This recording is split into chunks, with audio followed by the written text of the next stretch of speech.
Bibilihan tayo natin mamaya yan. Hindi sa may ano, yung Bilan card natin na mamaya ano, yan. gupit ka lang dun eh. Yung sa card na ano, gupit Ito ka nga, lang ayun dun. nga. Card nga to. Sa card. Marami ako nito. Mahal-mahal lang pick eh. Oh.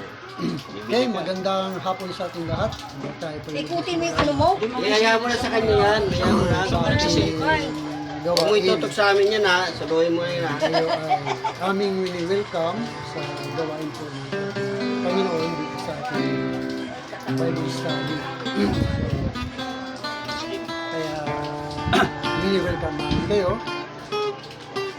Saan man kayo naroon, Luzon, Visayas at Mindanao, makapapanood din dito nito. Kasama kayo sa gawain. Hindi po, tayo pa yung magsimula na. Tayo mawit. Isang awit.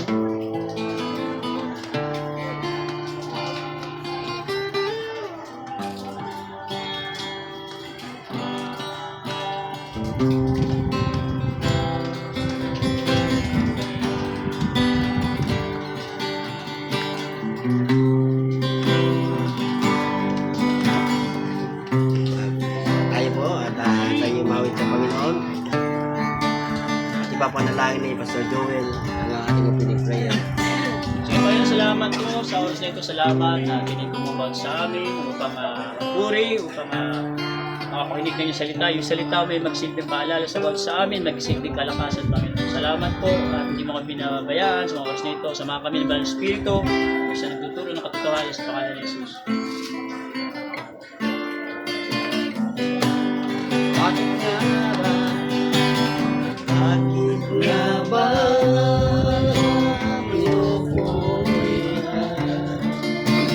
Bakit nga ba? Sinasamba ka? Bakit nga ba? Pinaglilingkuran? Bakit pinasasalamat? Bakit nga ba? Bakit nga ba? Pinupuri ka? Bakit nga ba? Sinasamba ka? Bakit nga ba? Pinaglilingkuran? Bakit pinasasalamatan? Nais kong ibigin ka, hindi dahil sa pagpapala. Nais kong ibigin ka, Mahawa. dahil sa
Basta ikaw ang kasama, panahon na.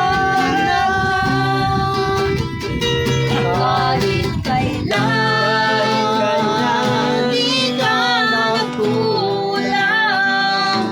Biyaya mo sa akin lagi lahat. Ang pag-ibig mo sa akin walang hanggan. Inibig mo, no, kaya siya sambahin. Kaya't ika'y sasambahin, paligid man ay madilim, Jesus. Kahit may solirani man, ang lagi kong awitan, ikaw lamang. Kahit kailan, Di ka nagkulang. biyaya mo sa akin lagi lang. Ang pag-ibig mo sa akin walang hanggan. Inibig mo, no, Inibig mo no, Panginoon, dakila ka tapat sa dalangin ko. Ako'y inibig mo kahit ako ay ganito. Walang katapusan ang pagmamahal mo. Walang pinipili ang puso mo. kahit Kailan di ka nagkulang. biyaya mo sa akin lagi lang. Ang pag-ibig mo sa akin walang hanggan. Inibig mo ako, no, Inibig mo ko noon.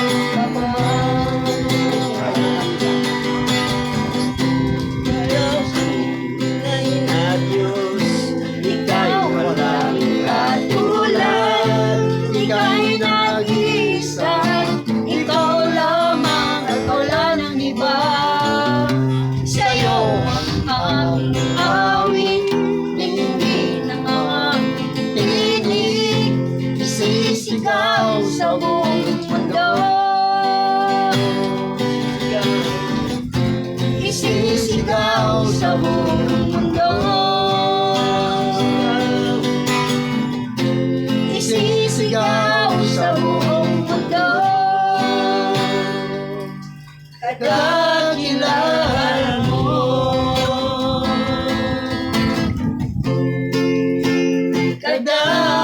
Kadakilaan mo. Yes, Lord, salamat Panginoon sa hapong ito.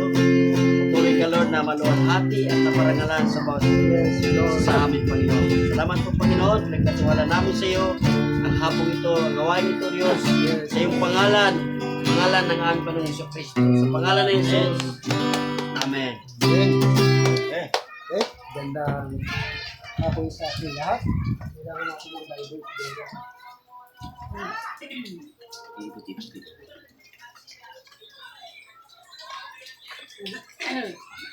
Yung Bible ni Jocelyn, hindi? Yung Sa baba. Yan, malaki. Dating daming Bible dito. Yan, sa taas. Yan yung sa taas. Biglot yan, Totor. Biglot yan. O King James Version lang. King James. King James. Tagalog? Hindi, di ko siya. English Sa Tagalog. taas, yung sa taas. English Tagalog yan, Sa English taas. Tagalog. Ay, Yan. King James yung pagkaganyan. Ang bigla. ay. Ano yun? Actually, ano na yun. Nanay ka rin, kunin na po ang ano dito. Nabasaan mo na yun. Nauna, salamat. Dala ka na ng tinapon. Checky yun, checky. Check it, check it. Okay, so magandang hapon sa ating lahat. Sa mga nanonood din, welcome dito kayo sa gawain po ng ating Panginoon. Kung meron po kayong tinatawag na mga katanungan, mag-tiin lang po kayo dyan, mag-comment lang po kayo sa video. Yan po ay ano po natin. So, sa hapon ito ay pag-aralan po natin ang patungkol po sa salvation. So, lahat po tayo dito nangangaral. Sa ating pong okay, ha?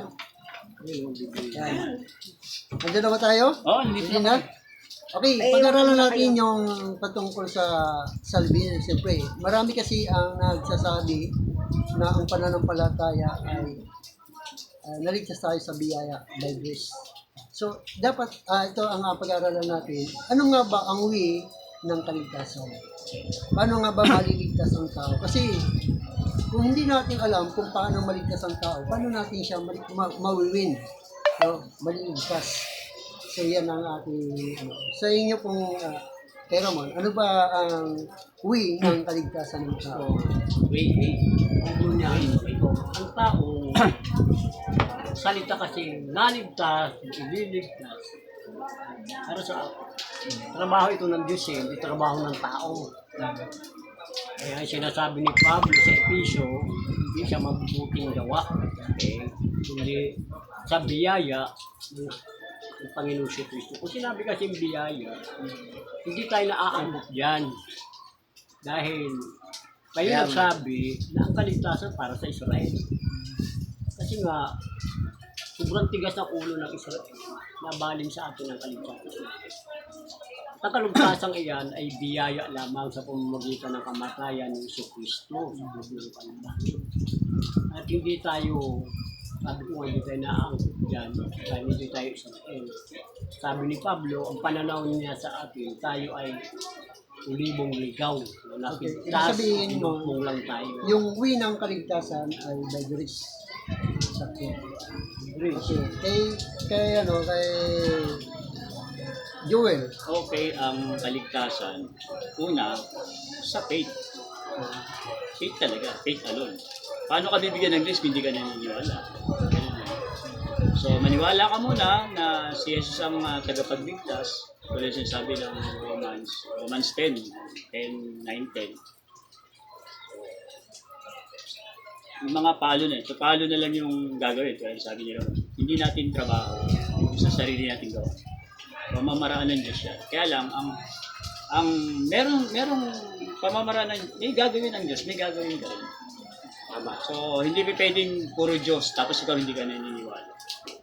O hindi makita yung transformation sa atin. So, sabihin, ang kaligtasan ay sa pamagitan ng Faith alone lang, then may mga susunod na doon na gagawin mo.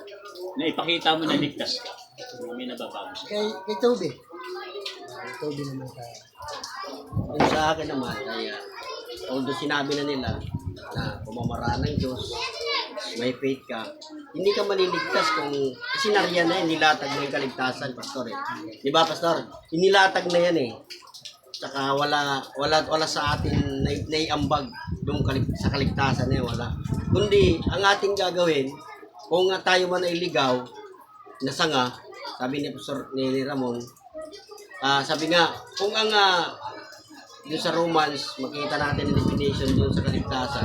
Kung ang original na sanga na pinuputol, how much mo tayo? Di ba? So dapat may gagawin tayo para maligtas tayo. Nandyan na yung kaligtasan eh. Manatili ka at huwag sayangin. Di ba? Huwag sayangin yung binigay sa inyo na priority. Yung tawag doon, Pastor, yung pribilehiyo. Yung pribilehiyo na yun. Huwag sayangin at Maganda yun yung senior niya. Yung olibo. yung ulibo, yun ito na yun eh. Tama yung kaligtasan. Ligaw lang tayo. Kung kaya ligaw huwag lang tayo, malaki. pwede tayo putulin. Pinuputol nga yung ano eh. Original eh. Tayo pa kaya. Kung gusto mo maligtas, may gagawin ka. Manatili ka at huwag mong sayangin. Di ba? Walang pinagkaiba yun eh, Pastor eh. Tumba naman yung ating ano. So, yan no. Kita natin dito. So sa akin, yung kaligtasan ay ganito. Sa Matthew chapter Wala kayong magagawa kung iwalay kayo. Matthew chapter 28. Ano? Gusto? Matthew chapter 28 verse 19 to Matthew 28. 28. Para maano natin dito kung bakit kailangan natin gawin to. Magalan mo lang yung sabihin mo. Matthew Pastor. Matthew chapter 28 verse 19 to 20. Para Ano na? Tawag dito. Great Commission. Great Commission, ibig sabihin yung utos sa atin ng Diyos. Great Commission eh. Ibig sabihin, O sige, sige. utos yan na dapat natin gawin para sa tao. No? Okay. Para sa tao na na sinasabi. Anong ko. verse? Matthew chapter 28 verse 19 Matthew 28 verse. 19 to 20. Ayun o. Bagayan natin. 19 to 28. Kaya sa ano yan? Paghain ninyo, gawin din yung alagad ang lahat ng mga bansa. Bautismo ninyo siya sa pangalan ng Ama at ng Anak at ng Espiritu Santo. Turuan silang sundin ang lahat ng mga bagay na inutos ko sa inyo at narito ako'y kasama ninyo palagi. Yeah, no? So diyan pa lang, may command na si Lord na kung yan ay hindi natin pa nagagawa, ibig sabihin yung utos ni Kristo, hindi pa natin nasusunod na gawin natin alagad ang lahat ng bansa at bautismo sila. Kung hindi pa natin ginagawa sa isang tao, yung sinisira natin ang salita ng Diyos, ibig sabihin, kung hindi natin siya binabautismuhan, hindi pa siya maging alagad ni Kristo. Bakit kailangan natin siya bautismuhan? Iyan ba ay way ng salvation? O iyan ba ay pamamaraan para ang tao maligtas? Okay, sa Marcos chapter 16, makikita natin doon kung bakit sinabi ni Jesus yun na kailangan silang bautismuhan. No? Kung bakit kailangan nilang bautismuhan. Marcos chapter 16, makibasa para malaman natin doon. Yun yung way ng salvation. Pero lahat ba kailangan humayo? Pastor? Lahat ba kailangan humayo? Kung lingkod ka ng Diyos, kasi tayo ang inutosan dito yung lingkod ng Diyos. Siyempre, kung lingkod ka, lahat ba kailangan humayo? Kasi ang ano natin, kung talagang lingkod ka ng Panginoon, kailangan mong humayo. Lahat. Kung lingkod tayo. Walang exempted, pati Walang yung incentive mga, yun. mga musician, ganyan. Kung lingkod siya ng Panginoon, chapter 16, E paano pa kung lumpo siya? Kunyari, hayop. Meron nga, di ba? Meron nga nung walang paa, May di ba? kartilya. Wala talagang paa. Kakartilya yun. Di ba meron nga great preacher na, ano, di ba? Swimming nga, ganyan, swimming. Pero ano, pag nangaral, hindi. Si Butchik ba yun? Butchik. Sige, makibasa daw. Marcos, chapter 16, Marcos verse 16? 15 hanggang 16. 15. Oo. Sabi ko sa kanila, humayo kayo at sa buong mundo at pangaral ang magandang balita sa lahat ng tao. Ang sino ba sumasampalataya at nabautismuhan ay maliligtas. Ngunit, ang ayaw sumampalataya ay parusahan. Ang sumasampalataya ay bibigyan ng kapangyarihan gumawa ng mga himala. Pangalan ko'y magpapalaya sila ng mga demonyo at magsasalita ng patibang wika. Okay na yun. No? So doon nakita natin, sabi Jesus Christ, ang sinong sumampalataya at mabautismuhan ay maliligtas. Ibig sabihin, kung wala pa tayong nababautismuhan, wala pa tayong naliligtas. Di paano pag sumampalataya tapos biglang namatay, hindi na bautismo. Ligtas kaya. 100% na yun, ang Diyos na hindi naman tayo tagapagligtas, hindi ang Diyos naman, hindi ba? Ibig sabihin, sa araw na yun, nasira natin na salita, Diba, Mauulan, salita ng mabautismuhan Diyos. yun. Hindi, na ano nga, di ba? Tumanggap. Tapos bigla siya na dedo, hindi pa nabautismoan.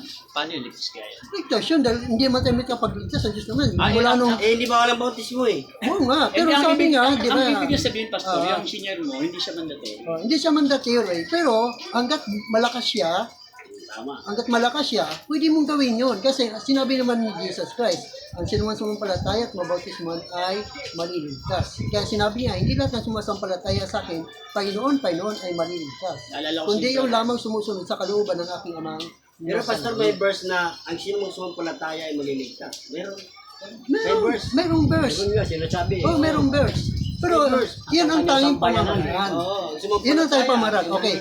Di ba yung, Walang bautismo okay, yun. tingnan natin, yung buong sambayan na maliligtas, di ba? Okay, bababasa natin sa Gawa chapter 16, verse 32. Tingnan natin doon kung sila ba ay, ano ba ang ginawa nila nung ba't sila naligtas? Siya at ang buong niyang sambayan. Makibasa.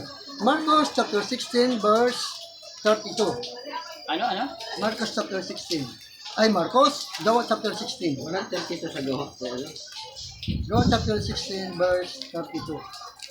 16:32. Hmm.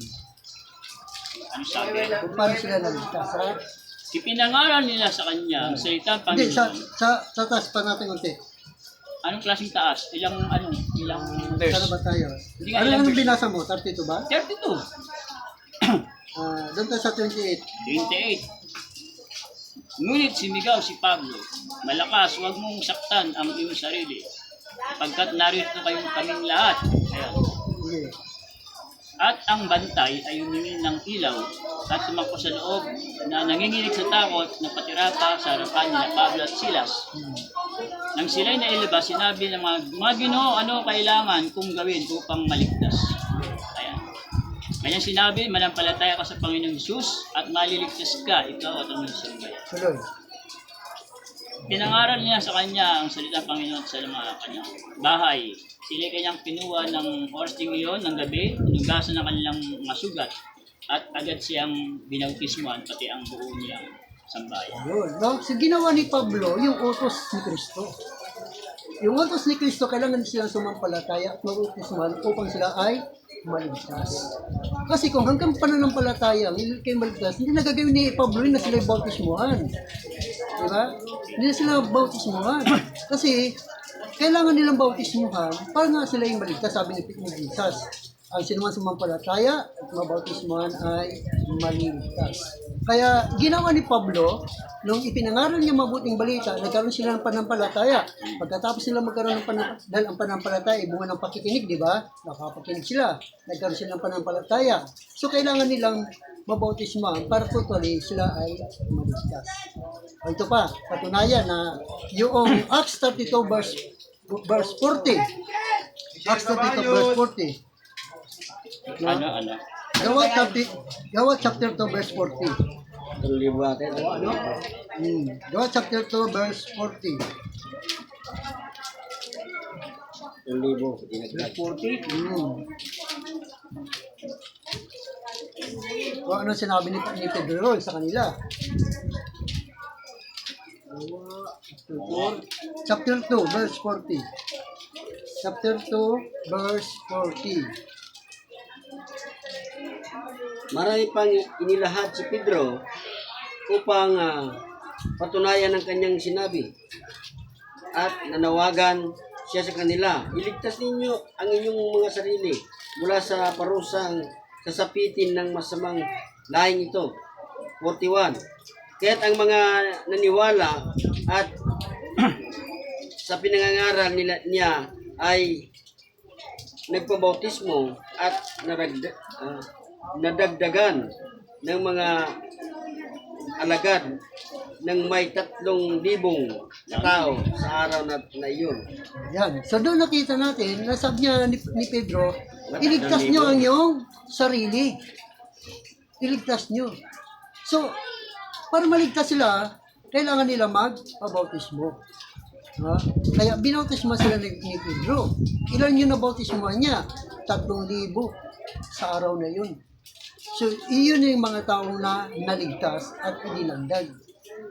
Kaya, mula nung mangaral ka, hanggang ngayon, hanggat wala ka pang nababautismo, wala pang naligtas.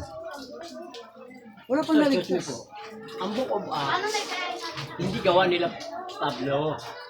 Yung pangangaral nila, kasangkapan na sila. Pero ang Book of Acts, pag pinag-aralan mo, ang kumikilos dito ang banal na espiritu. Kaya nasabi na may 3,000 ang sumampalataya, hindi sa pamamagitan nila Pablo. Okay. Ito, tanong. Gawa, yung, tandaan mo, yung Book of Sige, Acts, gawa ng sige, Holy sige. Spirit yan. Di ba? Okay. Okay, ito, tanong. Kailan ba natanggap ang banal na espiritu? Ikaw. Kailan mo natanggap ng isang tao ang banal na espiritu? Tanong mo yun, Pastor. Tanong ko. Kailan ko natanggap? Ikaw. Okay. Ako sa basehan ko sa John 3:3, sabi ng Panginoon, umiihip ang hangin.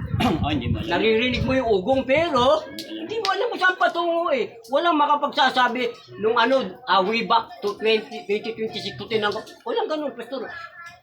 Hindi mo alam. Malaramdaman mo na lang yan, Pastor, na tinanggap mong Espiritu.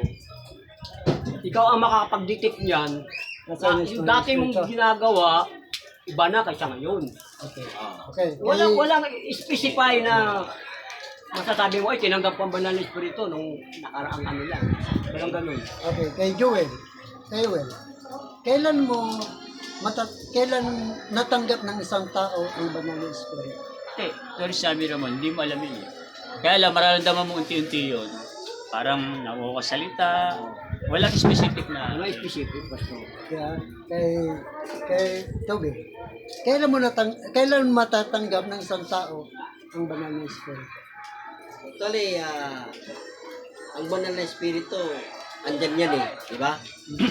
hindi ibig sabihin na tinanggap mo agad. Pagka ikaw ay taos pusong tumanggap kay Jesus, mararamdaman mo yan pagka inialay mo na yung sarili mo. Pero pagka tananggap lang sa nguso, hindi sa puso, hindi mo mararamdaman yun eh.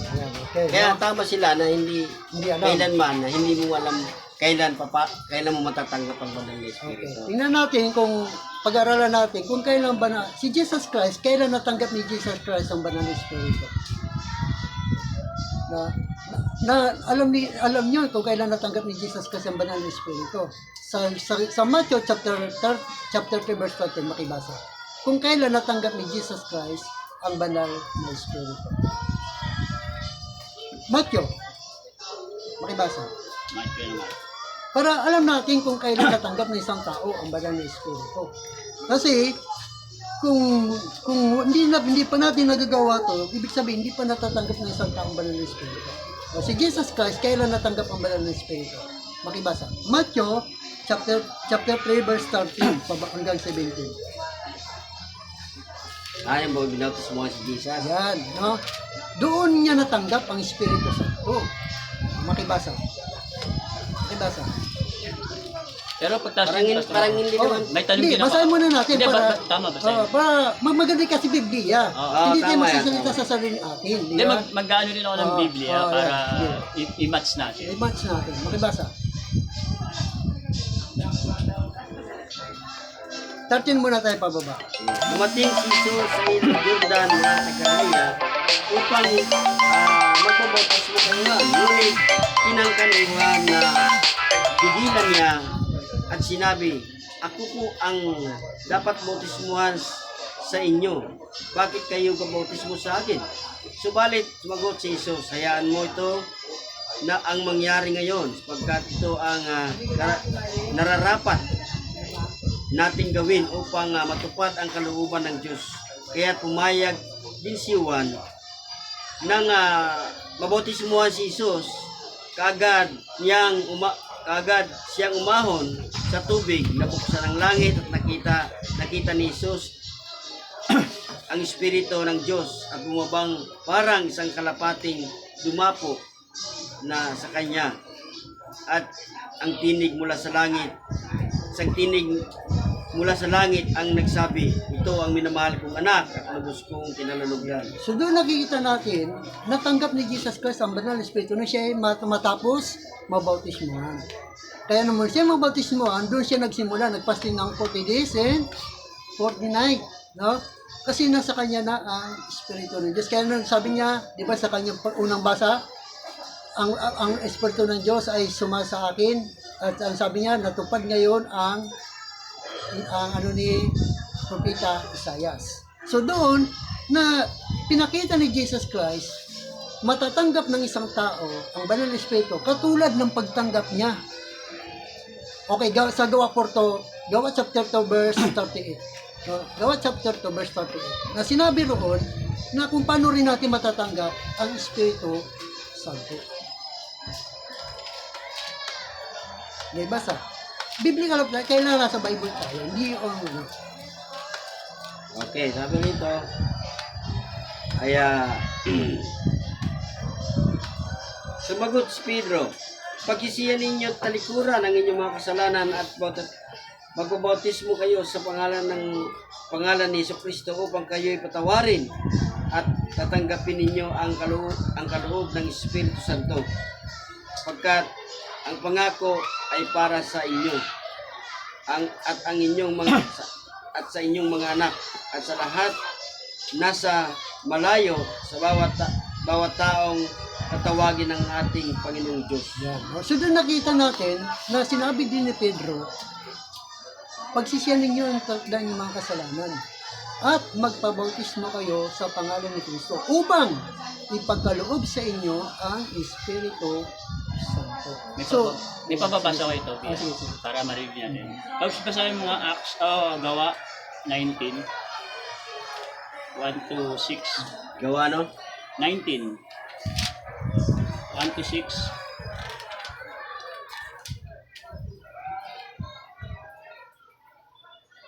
19? Oh, Kala ko 9 lang. 19, 1 hanggang 6. Ay, basa lang. 1 to 6. Ah, Okay, sabi rito, habang nasa Corinto si Apolos, tinahak naman ni Pablo ang iba't ibang dako ng lalawigan hanggang sa Siyaya makarating sa Episo. May natagpuan siya roon na ilang alagad at sila'y tinanong niya, natanggap ba ninyo ang Espiritu Santo na kayo'y sumampalataya? Hindi po. Hindi namin narinig na may Espiritu Santo pa pala. Tugon nila. Kung gayon, anong uri ng bautismo ang tinanggap ninyo? Tanong niya. Bautismo ni Juan? Tugon nila. Kaya't sinabi ni Pablo, pabautismo. Binautismuhan ni Juan ang mga alagad at tumalikod sa kasalanan. Pinangaral niya sa mga Israelita na sila sumampalataya kay Jesus at dumating na kasunod niya. Nang marinig nila iyon, nagpabautismo sila sa pangalan ng Panginoong Hesus.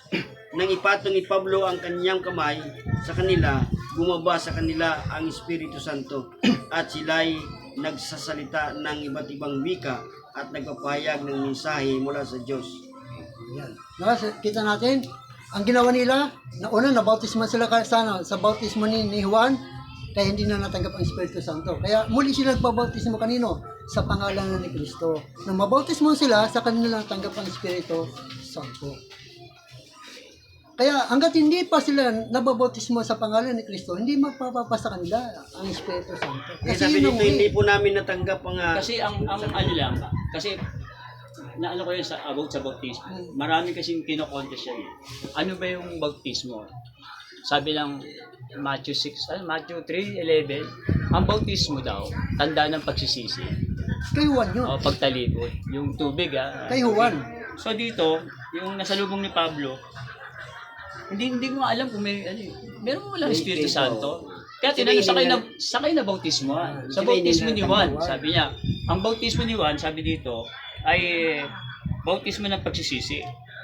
Kaya nang pinatong ni Paul yung Hindi, nagpabautismo rin siya uli sa pangalan ni Kristo. Hindi, naglalakad, nasa lubong nila to, Pero naglalakad. nabautismohan din sila, basahin mo. Nagpabautismo rin sila sa pangalan ni Kristo. Ito, Nabasa nito. nasa ulit. lubong Eh, ano nasa muna sa ikaw ang pinapunta doon. Mamaya ka mo, tapos ito nang gawain. Hindi nga, inahabol nga yung ano, kami Wala. magsara. Tsaka ano nga, Diretso na doon sa bangko. Pwede mo tayo bukas ka rin. Hindi nga pwede ngayon ang inano. Hindi, parang unahin muna natin gawain, hayaan mo muna yan. Ano pa tayo sa... Hindi, basta unahin muna natin gawain. Sige, patuloy. Tuloy. Okay, no? Nandiyan lang yan ka rin. Hindi na So, ibig sabihin, Pastor, yung binasa natin dyan, Then, yung bautismo ni Juan at ngayon kayo bautismo magsasarang yung bangko. ni Jesus, magkaiba yon. magkaiba. Kasi yung bautismo Hindi, kasi ni Juan parang na-confuse ay ako kanina. walang pagtanggap ng banal na Espiritu. Nakumpis kasi ako kanina, may mga sinabi si ang Pastor na pagbautismo ni Juan ayan na ay ang Espiritu Santo. pagsisisi. Okay, Tanda basahin mo. lang yun, tanda lang ng pagsisisi. Kay Juan yun. Bautismo rin yun. Kay Juan yun. Yan naman bautismo para matanggap ang Hindi Espiritu ba ito Santo. kasi, ito mahalaga to, Okay, basa. ng lahat ng pinapatungan ng kamay. Ito ba masyado kang abala? Pinatungan ng kamay, natanggap nila yung Espiritu Santo pero sa Ayaw mo pagpapatong lang. ng kamay. Iba, bukas kasi Katulad yan, ni, guys, ni yan. Peter, di ba nabasa mo? Wala Sabi na niya, bukas Matatapos yan. na kami. Ikaw, Mag-ano. hindi, akala mo mabibili mo yung Unahin mo kaloob yan, ng Diyos. unahin mo na Di ba, gawain. nakita ng tao, Din, uy, din. nagkakaroon siya ng Espiritu, pinapatungan lang kami. Nabasa mo yun sa buong Acts. Sa pagpapatong ng kamay, natanggap niya yun, nakita ng pwede ba bilhin ko na lang yung hindi sa bautismo yun. Nagkaroon ng Espiritu Santo. Kaya medyo parang confused lang. Kung babasahin mo doon, lahat na tumanggap ng Espiritu Santo, na bautismo sila. nabautismo sila, nakalagay dyan, pag hindi sila nagpabautismo. Pero hindi on the spot na tatanggap sa tubig. Hindi talaga. Hindi, eto, pagkapatong ng kami. Kasi tinanong nga saan ka, alam niyo ba Espiritu Santo? Hindi nga namin narinig yun. Kasi nasa lubong nga ni Okay, Pablo. mas maganda basahin natin ulit. Atin na mga sige. Basahin natin kung paano rin nila natanggap yung natin Espiritu Santo. Samantalang si Apollos ay nasa Corinto, si Pablo ay dumaan sa dakong loob na lupain, nakarating sa Efeso. Doon, nakatagpo siya ng ilang alagad, nakatagpo o nakasalubong. At sinabi niya sa kanila, ang nasa lubong, tinanggapan niyo yung Espiritu Santo nang kayo sumampalataya. Sabi niya. Sinabi nila hindi nga namin narinig na may Espiritu Santo. Sabi.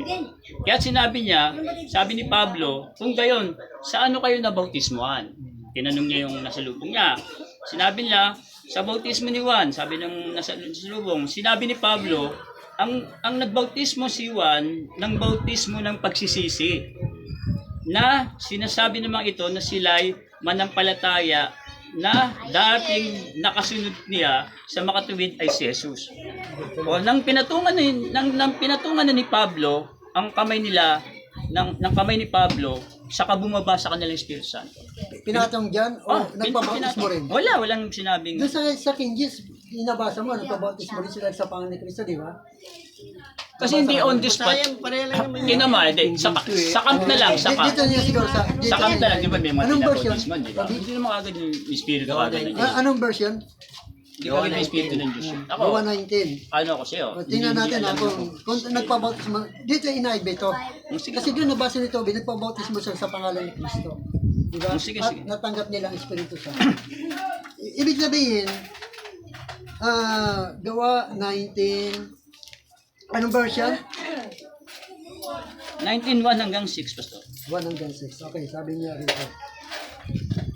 Sabi niya, Bumaba ka na, doon ka na sa ano. Pero hindi tubig. okay, sinabi ni Pablo, Hindi tubig. binautismo, Yung- ang Eto, bautismo ni Juan nagpabautismo ay kay tanda ng Cristo. pagsisisi. Pinatuman Sinabi niya sa Hindi mga nila sa tubig. Israelita na dapat silang sumampalataya sa darating na kasunod niya sa makatuwid baga kay Jesucristo.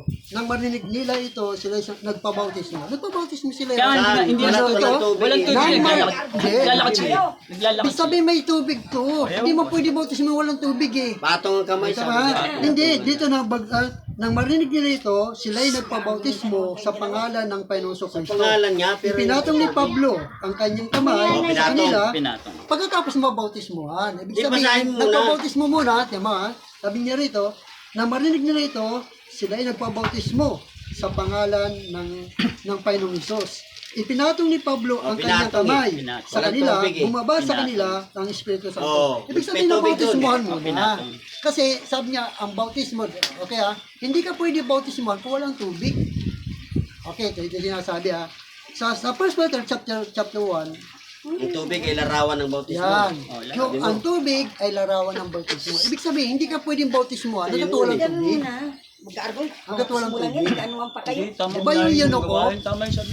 Di ba yun ako? Mamaya na yung karin, masyado Oo, ka may lang pala. na-distract eh. Para maliwanagan. Maliwanagan Oo, namin nga. yung inaano. Hindi, tapusin mo na. Meron ka lang 1 minute. 1 minute.